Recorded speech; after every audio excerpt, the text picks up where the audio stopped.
This is Keys to the Shop Founder Friday edition, number 3. And today we are talking with Jonathan Rubinstein of Joe Coffee. Well, hey everybody, and welcome to another edition of Keys to the Shop, a podcast dedicated to giving you insights, inspiration, and the tools that you need to grow as a coffee service professional.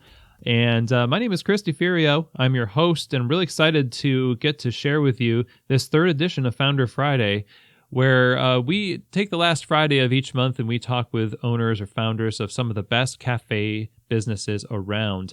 And today is a pretty great one. I got to sit down and talk with Jonathan Rubinstein of Joe Coffee in New York City. A little bit about Jonathan. Jonathan is a founder. He's the president also of Joe Coffee, a collection of award-winning coffee bars and one of the early pioneers of the third wave coffee movement. And since 2003, when Jonathan first had the idea to create the best version of the neighborhood coffee shop with quality and hospitality at its core, he has grown Joe into 16 locations across New York City and Philadelphia. So each shop, each Joe store is a place for and of the community. And that's a sentiment that he continues to make a hallmark of each Joe brand. He's a self-described coffee geek, of course, and Jonathan is also known as one of the industry's thought leaders and is often called upon to consult and lecture across the country. And my conversation with him was nothing less than thrilling. I really enjoyed hearing the story of how things developed from 2003 with one store to 16 locations. And we talk about a lot of things that I think you're going to find valuable. Things like the struggles of entrepreneurship when there are so many questions and maybe more questions than there are answers when you're first starting out. And we talk about maintaining a healthy and thriving staff culture in the midst of growth and what values to focus on as you grow and how Joe does it. How does Jonathan maintain such a great organization that has hospitality at its core while growing into multiple stores? There are lots of things that we talk about, and I'm just really excited to share this episode with you. So without further ado, here's my conversation with Jonathan Rubinstein of Joe Coffee. Well, we're here on the third edition of Founder Friday with Jonathan Rubinstein, president and founder of Joe Coffee in New York and stores also in Philadelphia. Jonathan, thanks for joining us on the show. Thank you so much for having me. I'm really excited to get to talk to you. And, we were chatting before that you guys survived a really large accumulation of snow there in New York, which is not uncommon, but how's it going there? It is. It's going much better now that everything is melted and the weather is changing. As you know, weather greatly affects business, and we've had a tough winter with 2 major snowstorms and a very cold beginning of spring. So we are looking forward to weather changing and people walking, being out and about much more than they've been the last month or so.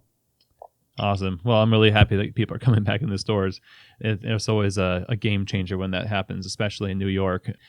I am just super interested in your story. I've been hearing a lot about, we'll get to this with the Union Square Hospitality Group investment, but I've been a fan of your stores since the beginning, way back in the founding of your stores, when I was doing summer shifts at Gimme Coffee in Brooklyn, and you guys were starting in Manhattan, and the scene has just blown up, and you guys went from 1 store to now 16, and now with this investment, I mean, it seems like an obvious question, but did you expect any of this, and how did this ball get rolling? No, never. I remember opening the first store and a few months later thinking, wouldn't it be neat someday to have 3 stores and I would still work behind the counter and that would be my little business. And that was the sort of extent of where I thought we would be someday, never thinking that someday could be 14 years later. It seemed sort of incomprehensible that we would survive, be around. I would still be sort of manning the ship. It's been up until a certain point, it's been a very organic growth. There was never a specific plan of number of stores or where. We just kept finding these great opportunities and saying, this would make us stronger. This would be an interesting project. But no, never in a million years that I think we would be sitting here, you and I chatting in 2017, sort of where we are and where coffee is. Oh my gosh, where coffee is in New York and beyond. It was a change of career for you when you started into coffee. Tell us a little bit about how that evolved. So I moved to New York in 1999, and originally was actually a talent agent, which is sort of probably the opposite job. And it was thrilling and really interesting, and ultimately it did not make me happy or fulfilled. And I also found that you can't make the kind of money that you would think you can make in a place like New York City. And ultimately, after maybe 4 years, I left, didn't know what I was going to do, was jotting down millions of ideas and sort of saying, I'm going to take 6 months before I jump back into something to make sure it's right. And I've always been entrepreneurial. I had started a number of very small businesses from when I was a kid through college, and I started a day camp business that is now 25 years old. And I knew I wanted to be the boss, and I knew I wanted to do something that I created rather than work for somebody else. So I was looking at a whole bunch of different businesses, and somebody, and I honestly don't remember who, mentioned to me that, this was New York City and we had this great cultural scene, we had this amazing food scene, but nobody yet had done great coffee. At the time, truly, great coffee was Starbucks, and good coffee was the bodega coffee, or the sort of Greek diner coffee. Mm-hmm. And there really wasn't anything else. In fact, at the time, because we weren't on the internet like we are now, 9th Street Espresso had predated us by, I think, 6 months, but I wasn't aware that they existed. At the time, this friend sort of said, like, I think you have this untapped market and this business that could sort of define something new in New York where everything's been done. And truthfully, I know I liked good coffee. I did not know the first thing about it, except that I liked the way good coffee tasted and had tried it a few times on various trips, and sort of was playing with that idea in my mind, and stumbled upon this little space in Greenwich Village on Waverly Place, which was still is sort of the idyllic location for a coffee bar. This just beautiful space with a front patio and brick walls, and on a very famous historic street that's lined with famous houses, and many interesting artists and writers live there. And I sort of said, oh my gosh, this must be a sign. This is it. This space is perfect. I think I should open a coffee bar. And a week later, I signed a lease, and just remember sort of saying, like, oh boy, I have a lot to learn, both about running a business and about coffee, because I was living in a bubble in New York. There was no opportunity to learn from great shops or baristas because they didn't exist. And that's really how it started. It was definitely sort of a chicken before egg thing, signing the lease and saying, now I have to figure out how to do this. Nice. And going from there. Sounds like a very entrepreneurial thing to do. I think so. It was a little brash, and maybe not thought through as it should have been as a business idea. There was no business plan. There was no, we live and die now by profit and loss statements and projections, and there was nothing like that. I didn't even have a computer. Wow. So your first days working, what was the business like? It has to have been challenging if you immediately thought, well, now we've got to figure this out. And imagine a lot of people listening might have started the same way in different capacities, and could definitely resonate with some of what must have happened when you realized, like, there's a whole world that the underside of the iceberg is what you're discovering. Tell us a little bit about what you discovered and some of those challenges. Oh, right. There were so many. I remember that 4-month period being incredibly exciting, creating something from scratch, but also beyond stressful. We hadn't raised enough money to open the shop. I remember one of the first surprises was that it never occurred to me to ask the landlord about electricity, how much we had, or whether it was going to be enough to run a batch brewer and an espresso machine and an air conditioner. And of course it wasn't, and had no idea how to navigate with the city bringing more electricity to a space, and how expensive it was. And, while I was reading every book about, how to open and run a coffee bar, how to run a restaurant. I was also trying to learn, again, the culinary side of coffee, and had no idea where to start. And ultimately happened upon a little roastery in the Berkshires called Barrington Roasting Company, who were our first partners. Again, this was before the world of wholesale for Stumptown or Intelligentsia or counterculture existed. Mm-hmm. And ultimately took a trip to the Berkshires, tasted my first probably delicious latte ever, had never seen latte art. I also remember the first question I had, or they said to me, Barth Anderson and Greg, who are the owners, said to me, like, what do you know about espresso? And I said, I know it's supposed to be bright yellow when it comes out of the portafilter. And they sort of laughed. They're like, actually, it's the opposite. But that's how little I knew. But they poured me a drink, and I tasted it and had truly never tasted anything like it, and was sort of like, oh, I understand the magic. But there was so much to learn in terms of barista skill and, even what origins meant. I mean, we didn't know any of this. And luckily, there was a woman who, Amanda Byron, who many listeners probably know, mm-hmm. who lived in the Berkshires and was an actor and had worked at Lennox Coffee, which was owned by the owners of Barrington Coffee Roasters. And they sort of said to me, gee, there's this amazing young actress, Amanda Byron, who is thinking of moving to the city to be an actor, but she needs a coffee job. What do you think about her coming on board? And she can train you and do quality control. And of course, we said that was an amazing idea. And she moved to New York, and she sort of helped me and us get open, taught myself, my sister, and my mother, who were the original baristas, how to make coffee. And I sort of say that in air quotes because I'm sure if I went back and tasted our coffee then, it was probably not very good. We got open, again, having run out of money, but sort of nickel and diming, finding the last maybe $10,000 to open our store for $150,000, which is how much we raised, which is not a lot of money to open a store in New York City. Again, especially when you don't know beforehand, to ask questions about infrastructure, waistelines, water, electricity.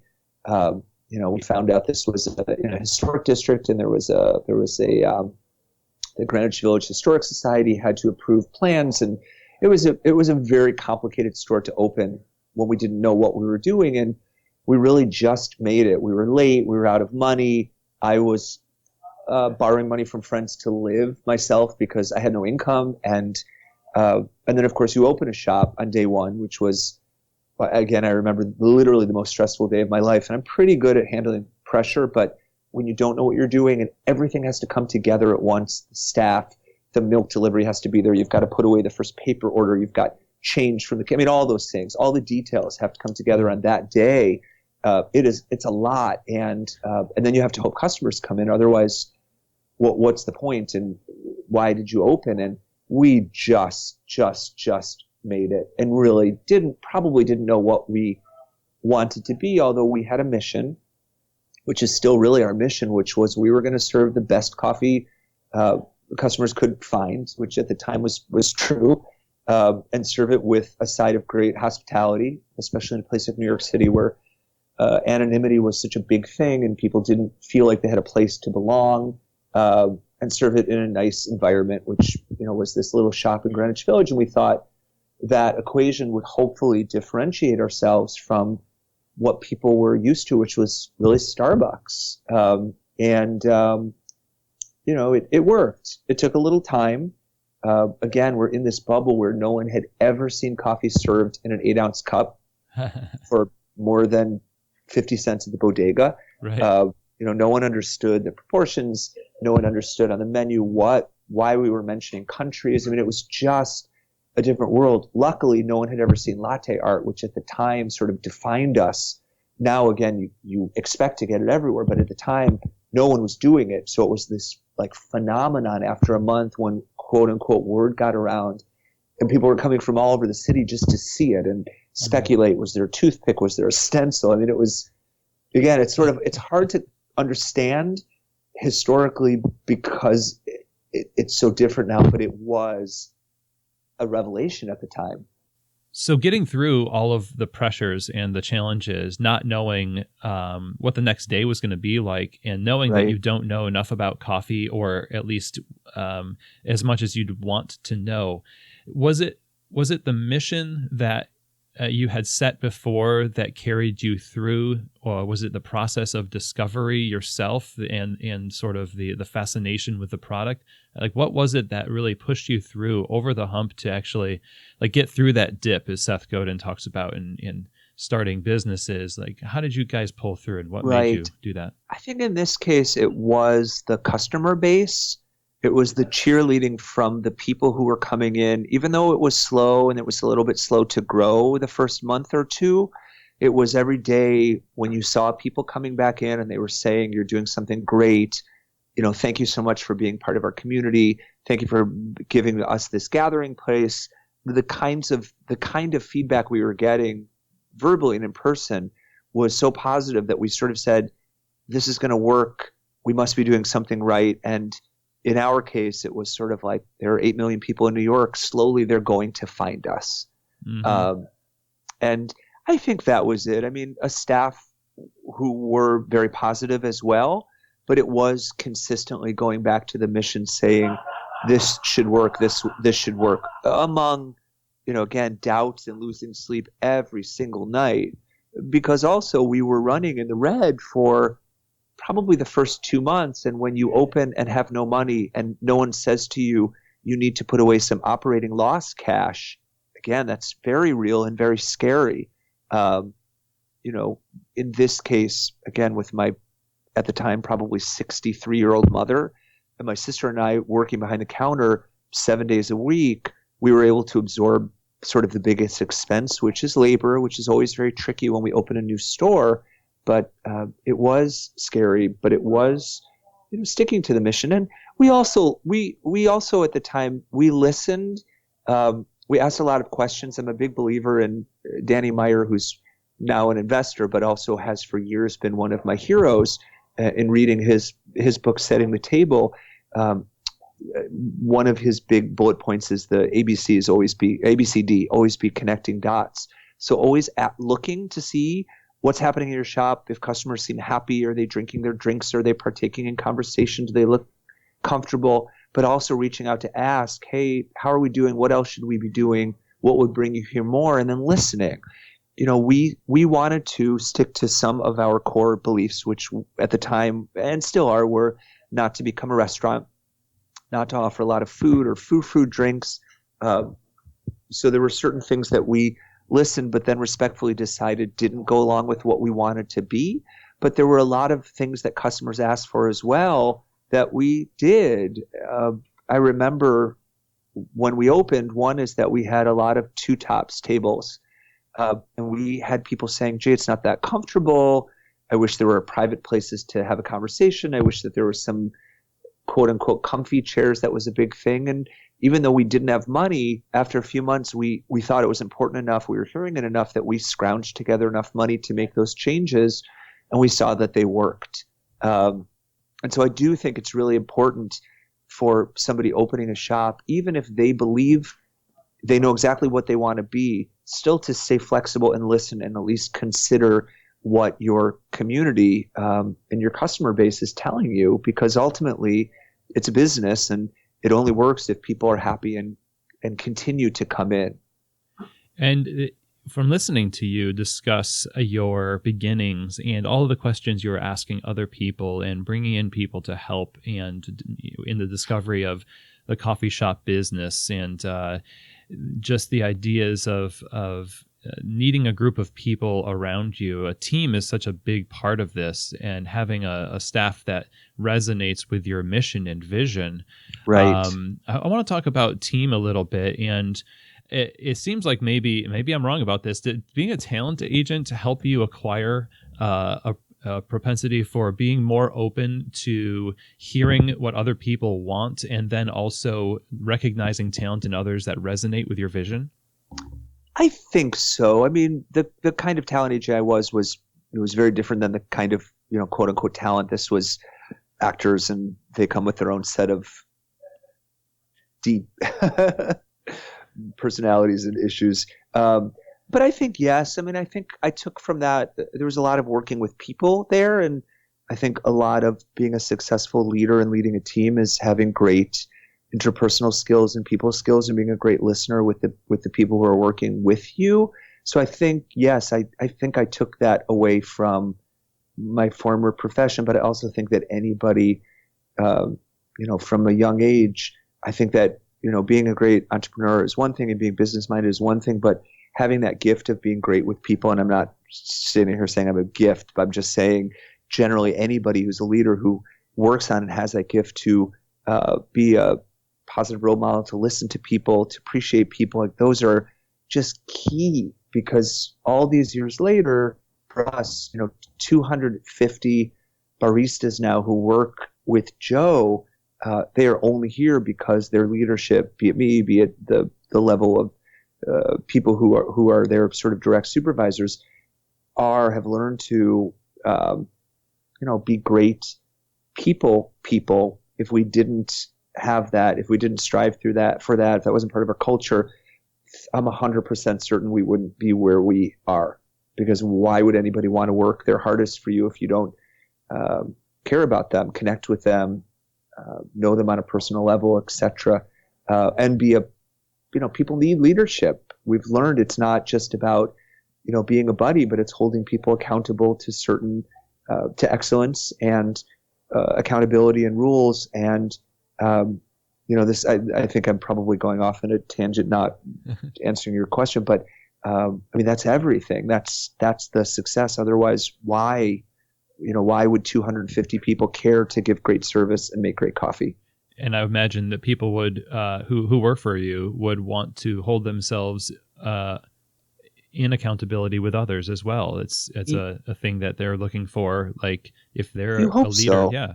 Yes, you absolutely hope for that, and a lot of that has to do with hiring and culture and retention. But yes, it's at the most basic level, our success is based on these 250 people. It's certainly not about me, and it's not about the people who sit in the office with me now, looking at computers or having meetings. It's about the people in the front lines who control every single aspect of the experience. And we find, especially with the competitive landscape today, that you have to try to be the best company for them to work for if you want to attract them and keep them.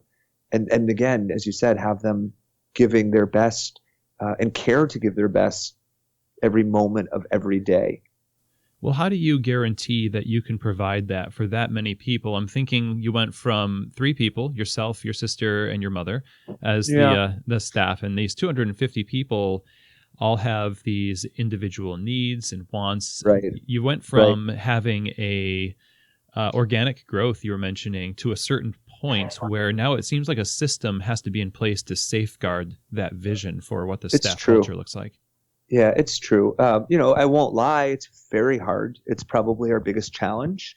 As we grow, it will be more and more difficult. And I think what happens is I rely more and more on the other people the other leaders in the company who have more of a direct connection to those people, and listen to feedback as we talked earlier. But, again, now just sort of at a different level about what they need and how we can provide a great workplace where they want to stay and grow with us and not go to one of 100 other places in New York City where they could be a barista. Mm-hmm. And, again, it isn't easy, and it isn't, there's definitely no formula for it, and we're not perfect. We're learning always.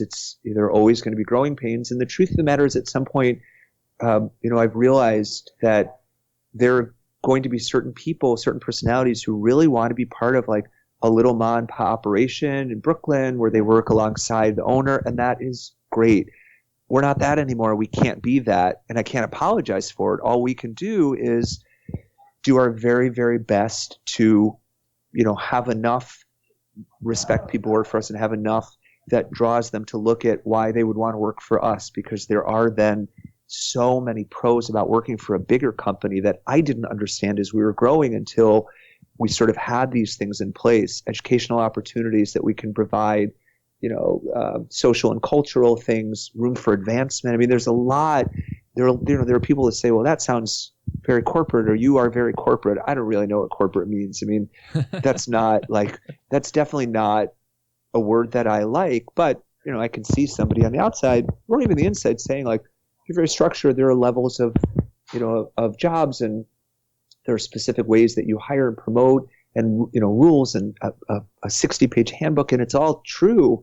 But it is what it is. That's what happens when you have 16 shops and 250 people who are working with you. But in a lot of ways, I think there's more good than bad. But it does take a specific personality, and we've definitely we've lost people over the years who want to work for a different kind of a coffee shop, and that is great, and that is what it is.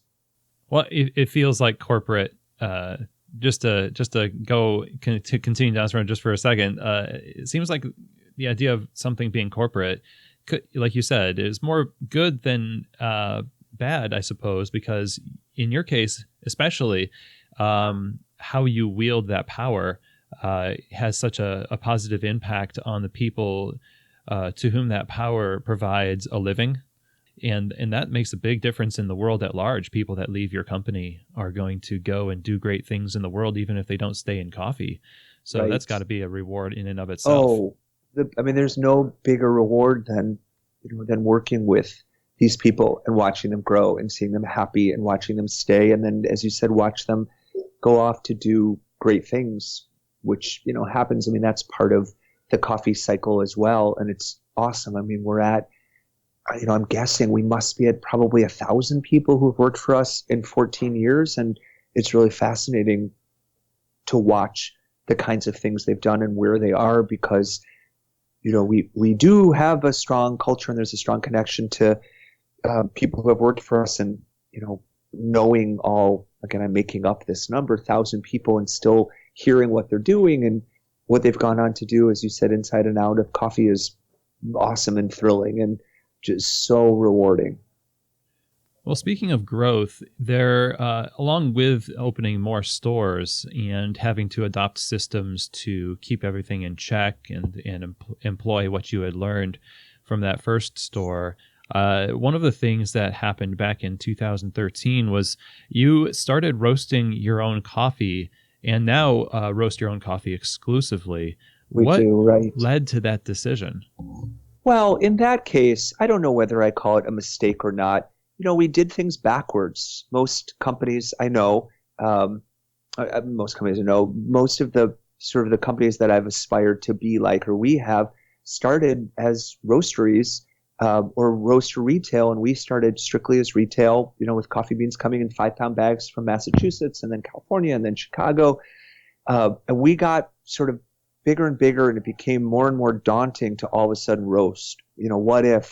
What if it's not as good? What if people don't take to it? What if we don't know what we're doing? I mean, this could be the end.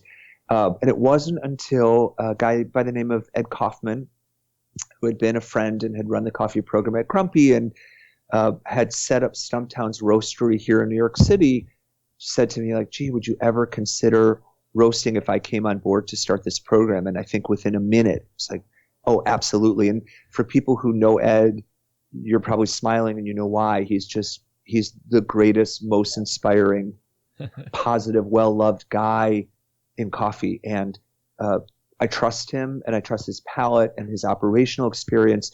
So as soon as he came on board and said, I'd like to start a roastery, it was like, oh my gosh, absolutely.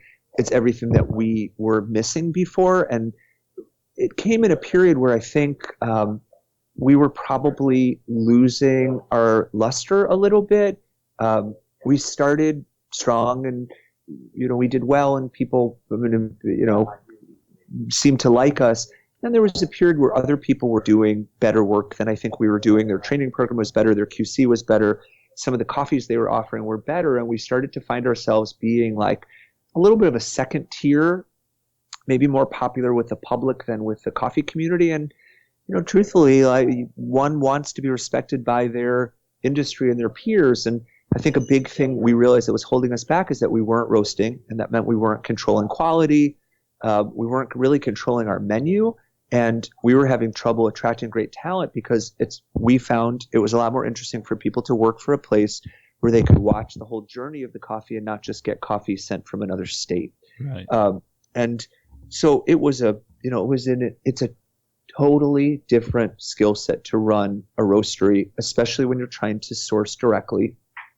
And to do it when you have, I think we had 7 stores when we decided to roast. It was as daunting, overwhelming, had as much of a learning curve as opening a store. We were just so late to the game, but we did do it a little more strategically. We sort of said to Ed, this sounds amazing, but let's not put all of our eggs in one basket because of all the what ifs. Let's roast 10% of our coffee, which was really 2 offerings for a year, and make sure we know what we're doing before we say we're going all in. And so that's what we did for the first year. It went well. Of course, like everything else, there was definitely a learning curve. And then we started that program, and then soon after realized there was another big opportunity that we had been missing all those years, which was wholesale. And so we started a wholesale program, now just a little less than 3 years ago, which is a whole nother set of, it's great. It's great for brand and it's great for revenue, but it's a whole nother set of learnings to start that sort of a program because it has very little to do with retail. Would you say that it added the kind of cultural richness that you were hoping it would to your operations?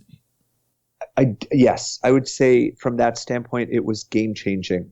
All of a sudden, as soon as we announced and started doing it, people came out of the woodwork to work with us, great people, because they saw what we were going to do not only provided great opportunity potentially for them, but was just so much more interesting for them, and there was so much more they could be part of and learn. I mean, we had people for years upon years who had never seen a coffee roastery. Mm-hmm. And we really hadn't spent a lot of time and energy on education in terms of seed to cup for our staff because it just wasn't part of the experience that our customers were finding. And then all of a sudden we found now we can, and people just gobbled it up. They were so excited about it. And that has been probably the single best decision we made to roast and sort of then expand both the opportunities for people and the education, which has been a really big part of what we have done to attract and retain staff. You have the Joe Pro Shop as a result of that. Is that correct? We do. Yes, we do. That happened about the same time. Yeah, it's an amazing space, and it certainly is one of the first of its kind in terms of having all that education and supply and a coffee bar under one roof. I always enjoy going there. Thank you. And I remember the year where you started roasting that 10%. I was really excited to see that you guys were doing that, and so I'm happy to hear that it's been an enriching process. I imagine it's also financially speaking. I know there's a lot of outlying costs associated with sourcing and everything else, but there has to be some benefit to doing it yourself. There is. I will say that we didn't see that benefit for a solid 2 years. It actually was a little bit in the reverse. Roasting is complicated. We are part of the Pulley Collective, which is a co-op roastery in Red Hook, and now there's one in Oakland as well that Steve Mearsh, who was actually our intelligentsia rep, started, and that made things much easier for us and has made things much easier as an incubator space for small roasteries to be able to go in and roast on an hourly basis and not have to build a roastery that's hundreds of thousands of dollars. But I do think that we were naive in thinking, we're going to be able to bring our cost to roast down from whatever we were paying, $8.50 or $9 a pound back then to what people said we would be roasting coffee for, which was like $5.50, $6. That didn't happen for literally for 2 years. And wow. There was a lot to learn that way. We're in a much better place, but it is not for us day and night. We of course want to control costs. Everyone does, but we also want to make sure our coffee continues to get better and better. So I think we're buying more and more green, and we're also investing in the infrastructure of the careers of people who are working at our roastery. So it's the difference in cost to roast now is it's nominal from what it was when we were buying from other people. It's better in every way, and it is financially, has some benefits, but not what I thought they once were, or not what my guess is people who are not roasting think they're going to be. So now the next huge step for you guys, it's the investment from Union Square Hospitality Group. Right. Your hero, and I would say mine as well. We have all of our managers similar to you. We go through the Danny Meyers book and we use it. We gave it to all of our staff recently, and it's great. Definitely a manual for our hospitality if there ever was one. How did that come about? That it seems like just such a perfect Cinderella story for somebody who's been kind of doing the style of Danny Meyers hospitality for all of these years, and now he's an investor. Right. I mean, it's amazing when I talk about it. I actually get a little bit emotional. It's just sort of surreal to me still that it happened.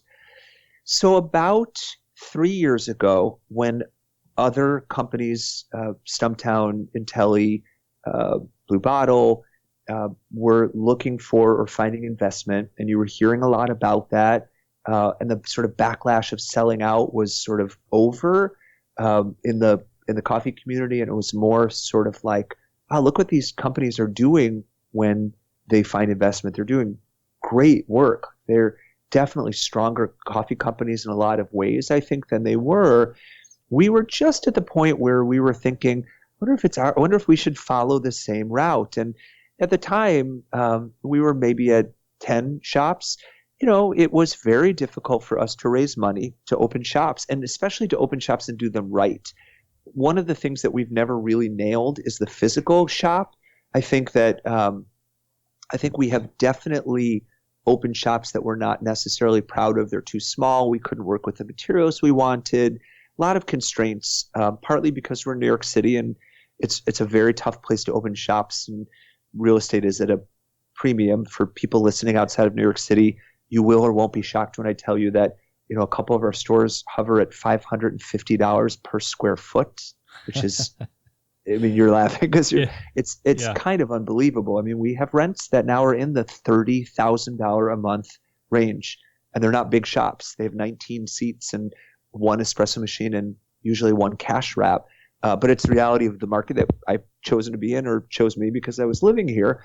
And we started to realize that continuing to grow was not sustainable the way we were doing it. We were having a lot of trouble going out and finding enough money to open shops. We try to open a shop now for an average shop probably for $350,000. It's not easy to raise $350,000 from friends and family the 10th and 11th time, even though the returns have been good. Yes.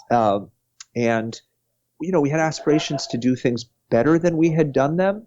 And so we went to a bank, an investment bank, and we said we want to go through the process and look for an investor. And we did. We went through this entire process. It took 2 years. It was very painful, very time consuming. At the end of the day, which was a little more than a year ago, I think it was August of 2016, we walked away from the process without finding an investor. We had offers. They either felt really wrong to us. There was a lot about bringing the cost of roasted coffee down to a sad level, or exploding in Costco, or how we would flavor our beans, or real estate plays, just things that made us feel like, why did we work too hard to just totally sell out on what we want to be? And we left the process, and it was sort of over. And then about a month later, somebody said, gee, Union Square Hospitality Group is just sort of like feeling around or looking for a couple great brands that, as they say, they wish they had created, but they didn't. And, of course, my response was, I would do anything to get in a room with them and talk. I mean, not even thinking that this was realistically going to happen, but thinking, gee, to meet with them, to hear the magic that they, Right, you know, right. these were my, I mean, you can understand, these were a bunch of my heroes. And it wasn't just Danny, it was the whole organization. And watching what had happened with Shake Shack and having experienced a lot of the great restaurants that they have. And we got in a room, and Danny was not at that first meeting. It was a number of people from their home office. They're a very big company. And we probably spent an hour, both sides, like jumping out of our seats of just all the ways that we could work together and how our values aligned. And it was just this incredible meeting, and it led to continued conversations about them again, investing in us and what reciprocally we could do with and for each other. And about 2 months ago, we closed, and now we sort of call him Uncle Danny. He's not. They are not here to be involved in the day-to-day operations of Joe, but they are here to support us and mentor us and help us grow and let us use their expertise and and hopefully do a lot reciprocally with their venues. And it really is. It's a pinch me whenever I talk about it. It's a pinch me sort of situation. I cannot believe, and I joke with Amanda Byron, who I mentioned at the beginning of this, ended up staying with us until last year. So for 13 years, and grew, and she was our director of coffee and really defined our culture and our personality for a long time, but ultimately moved to Seattle because New York City is not an easy place to live and raise children. Anyway, Amanda and I joke a lot about this day in probably 2006, where Danny came in to Waverly Place, and she and I were working behind the counter, and we were so starstruck by him coming in and ordering a latte, and watching him drink it at a table and watching his face, and how much he had finished it from the cup. And he came back and he said, thanks guys, that was a really nice experience. It had a little bit of a savory flavor. And he left, and we spent 6 months every single day trying to dissect what the heck he meant. And it had that kind of a lasting impact. It turns out he returned over the years many times and was a fan, thank goodness. But, it was that kind of so it's amazing. And, he, one of the neatest things that happened, and then I'll be done with long-winded stories, was we called a meeting, an all-staff meeting, of which we had only had one before. Once we became of a certain size, and we had them all the time when we had one shop, but we called it a State of Joe meeting. This was about 2 months ago. It was the week after we closed, and we rented a space, and we had, probably 200 of our staff there. We had some who couldn't come in from Philadelphia. And I think people knew something was up. I think people knew for a while we were shopping around, and people were very nervous that this was the end of what we were, and we had sold out to whoever it may be, some private equity company that didn't care about us and them and the product. And ultimately we did the State of Joe meeting, and during the meeting I explained why we had looked for investment and all the great things that were going to happen, of which again there are so many. It would take an hour to just go through the benefits for everybody who works for us.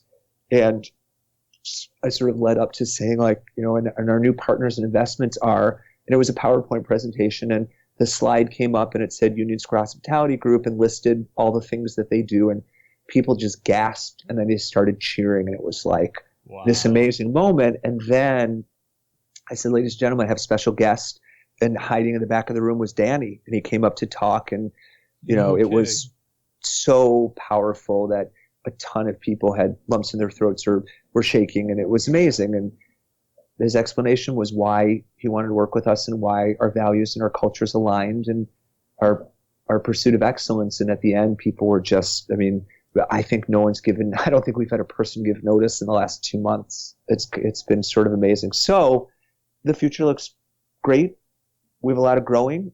You were asking earlier about sort of organic growth versus not organic growth. And now we're going to be in a phase of not organic growth because now we have investors and we have to grow.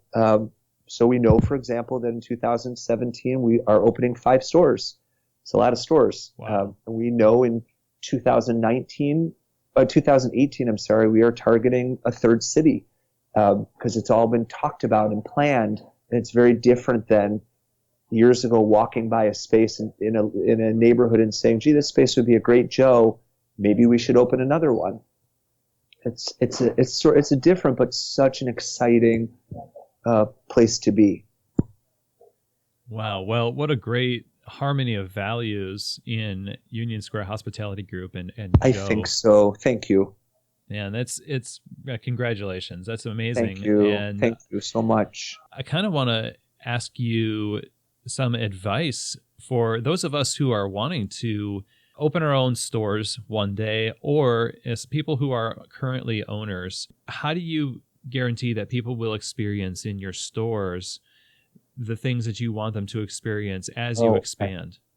So again, it's not easy, and we're not perfect, and I don't think it's impossible. I don't think it's possible for anybody to find perfection that way, because the people who work at your stores are not robots, and they come in with moods and personalities. And I think it goes back to sort of Danny's philosophy of applying constant gentle pressure, which is his term, and always working to shape the people who are working with you to strive for excellence, to be better.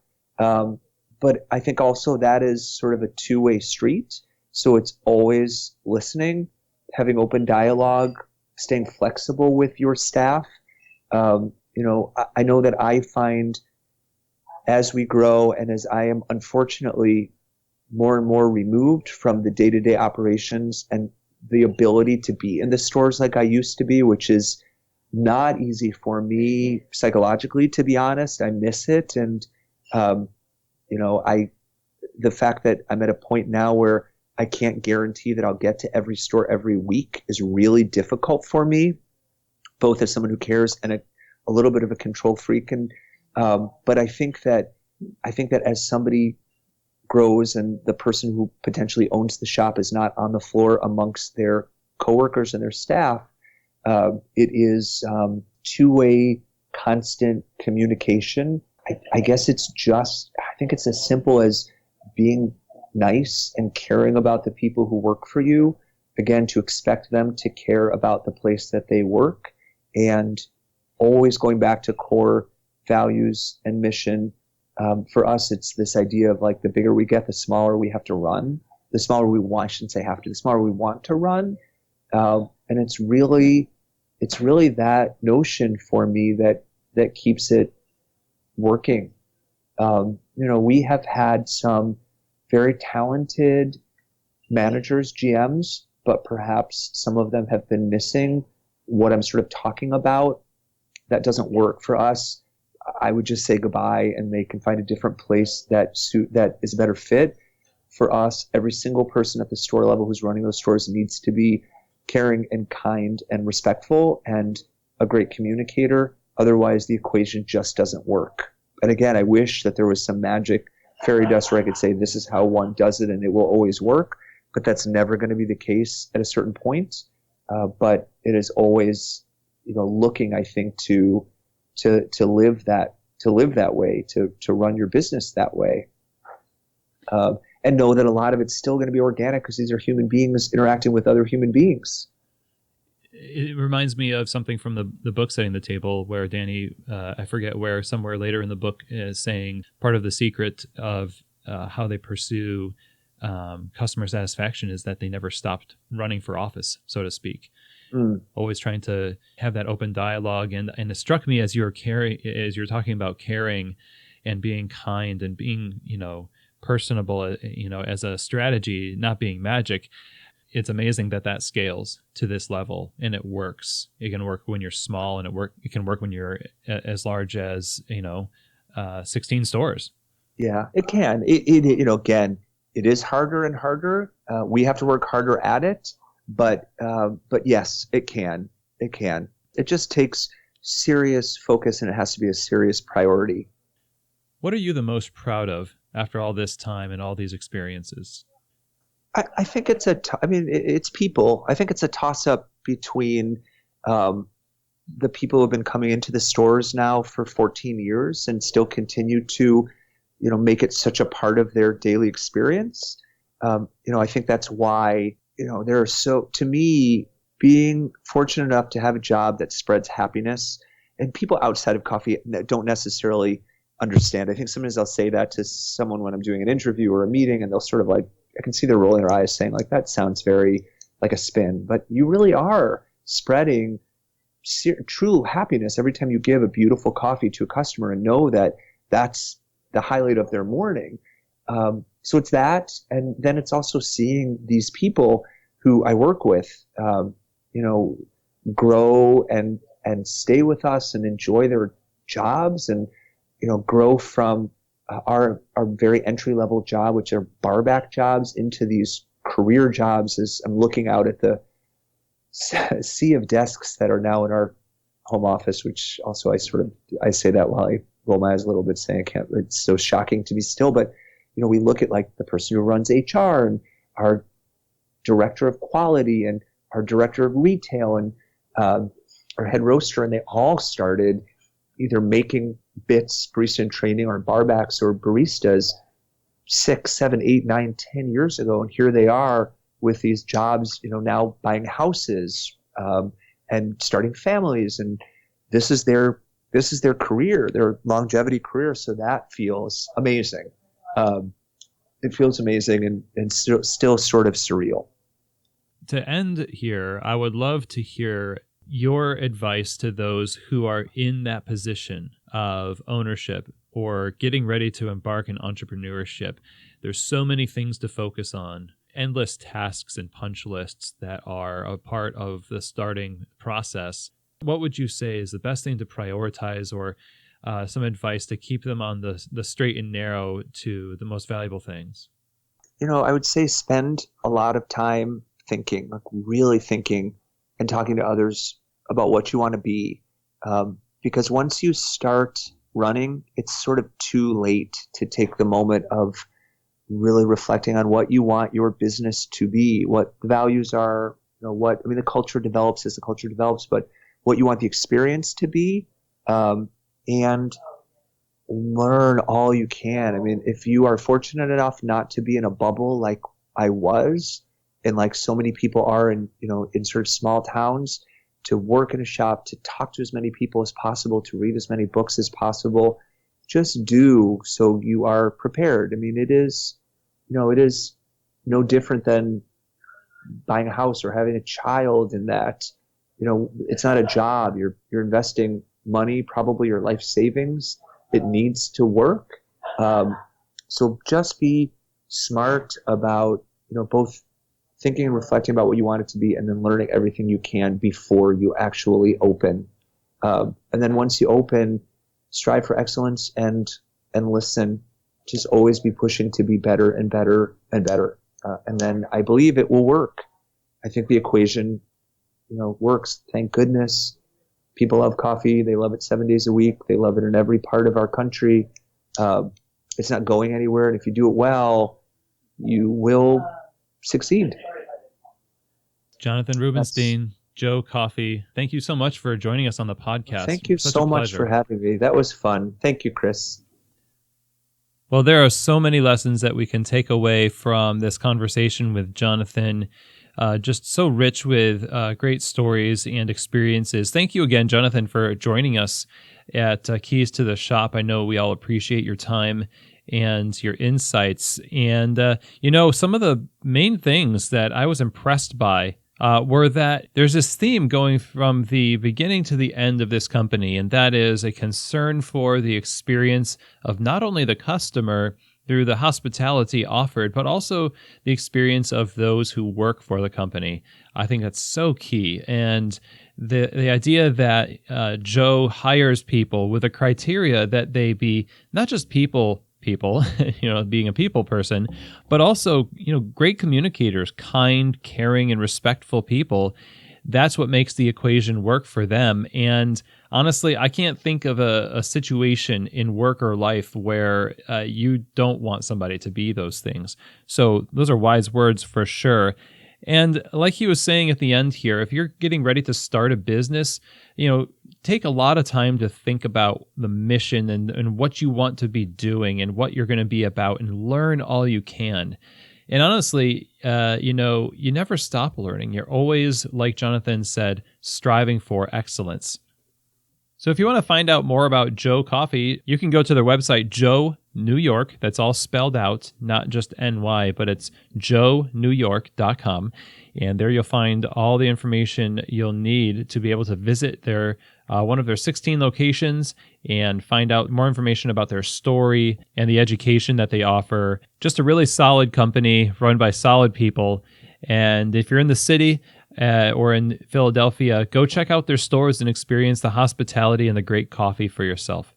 Show notes are available at keystotheshop.com under the resources tab, and you can also find the link to that page on the description of this show in iTunes. You can also email me your questions and comments, chris@keystotheshop.com, all spelled out, chris@keystotheshop.com. If you want to reach out, if you have some ideas for future shows, if you have questions about this one, then feel free to reach out to me. And if you would, do us a favor on the show, rate us on iTunes and subscribe. Share this episode with a friend, somebody who may be opening a shop or wants to open a store that you think can be encouraged by Jonathan's experiences. All right, well, that's it for this episode of Keys to the Shop. Thanks for joining me. This Founder Friday episode was really great. And I want to leave you with some encouragement. Just hearing the story of Joe Coffee, always keep hospitality, caring, and kindness as a center of your operation, not just for the customers, but also for those that work for you. And when you do that, you'll be using one of the many keys to the shop.